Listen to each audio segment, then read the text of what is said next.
முருகன் பக்தர்கள் அனைவருக்கும் அன்பு வணக்கங்கள்.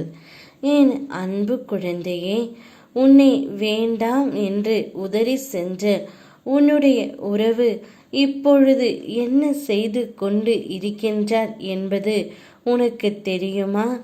இதை முழுமையாக கேள், உனக்கே நன்றாக புரியும்.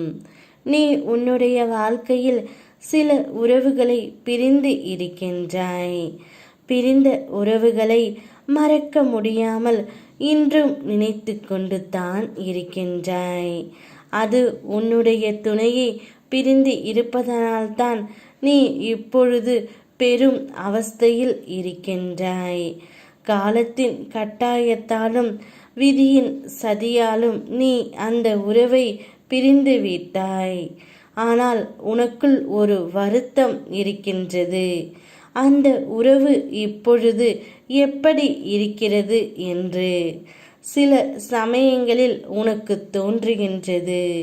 என்னுடைய உண்மையான அன்பை அவர்கள் புரிந்து கொள்ளவில்லை என்று.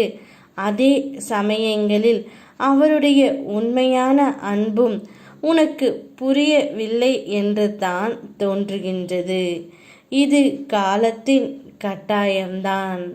உங்கள் இருவர் மீதும் எந்த பிழையும் இல்லை செல்லமே.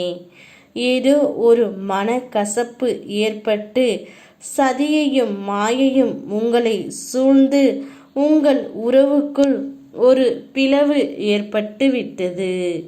விருப்பத்துடன் பிரிவு ஏற்படவில்லை என்றாலும் ஏதாவது ஒரு காரணத்தினாலும் மாயை உங்களை சூழ்ந்து உள்ளதாலும் இப்பிரிவு ஏற்பட்டு உள்ளது. உன்னுடைய வாழ்க்கையில் அச்சமயத்தில் என்ன நடக்கிறது என்று தெரியாமல் திகைத்து உள்ளாய். இருவரும் ஒருவர் பிரிந்து இருந்தாலும் ஒருவரைக்கொருவர் சிந்திக்காமல் ஒரு நாள் கூட கழிவதில்லை. அவருடைய அன்பை தவறாக புரிந்து கொண்டு விட்டோமோ அல்லது புரிந்து கொள்ள முடியவில்லையோ என்று நீயும் அவதிப்படுகின்றாய். அதே சமயத்தில் அந்த உறவும் அதை நினைத்து அவதிப்பட்டு கொண்டு தான் இருக்கிறார்கள் செல்லமே. ஒருவருடைய வாழ்க்கை ஒவ்வொரு திசையிலும் சென்று கொண்டு தான் இருக்கின்றது. நீ எந்த உறவை நினைத்து இதுநாள் வரை வருத்தப்பட்டு கொண்டு இருக்கின்றாயோ அதே உறவு உன்னையும் நினைத்து வருத்தப்பட்டு கொண்டு தான் இருக்கின்றது. அதை நீ சற்றும் மறந்து விடாதே தங்கமே.